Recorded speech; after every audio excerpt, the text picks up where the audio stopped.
آج ہم T V کے ڈرامہ سیریل جڑواں کے بارے میں بات کریں گے۔ آخرکار سچ سب کے سامنے آ ہی گیا۔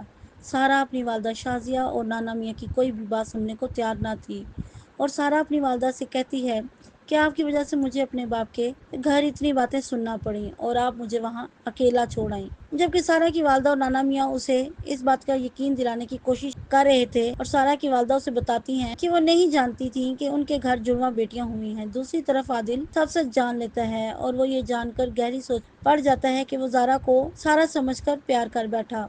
اسی لیے جب عادل زارا کو واپس چلنے کا کہتا ہے تو پاس کھڑا سرمد عادل کو دیکھ کر حیران ہوتا ہے کہ سچ جاننے کے بعد بھی عادل زارا کو واپس جانے کا کیوں کہہ رہا ہے۔ دوسری طرف سارا سے کہتی ہے تم بہت خوش نصیب ہو، تمہیں امی کا پیار ملا اور میں ساری زندگی ماں کے پیار کو ترستی رہی۔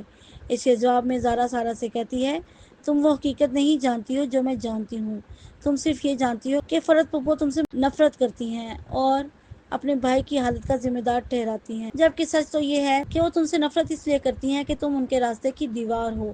وہ ہمارے ابو کی تمام جائیداد حاصل کرنا چاہتی ہیں، اسی لیے انہوں نے ہمارے والدین کو جدا کیا اور امی پر جھوٹے الزامات لگائے۔ دوسری طرف نانا میاں بہت پریشان ہوتے ہیں۔ وہ چاہتے تھے کہ سارا واپس نہ جائے کیونکہ ان کی بیٹی شازیہ سارا سے برسوں بعد ملی ہیں، اور اگر اب وہ چلی گئی تو شازیہ کو سنبھالنا مشکل ہو جائے گا۔ پھر جب سارا عادل کو واپس جانے کا کہتی ہے تو عادل سارا سے کہتا ہے تم کچھ دن اپنی والدہ کے پاس ٹھہر جاؤ کیونکہ ایک لمبی جدائی کے بعد تم انہیں ملی ہو۔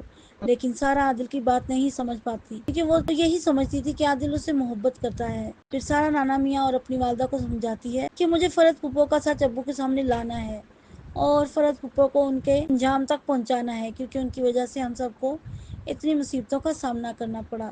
اس لیے ابھی مجھے عادل کے ساتھ واپس جانا ہوگا۔ اگر ویڈیو پسند آئے چینل کو سبسکرائب اور ویڈیو کو لائک اینڈ شیئر کرنا مت بھولے گا۔ شکریہ۔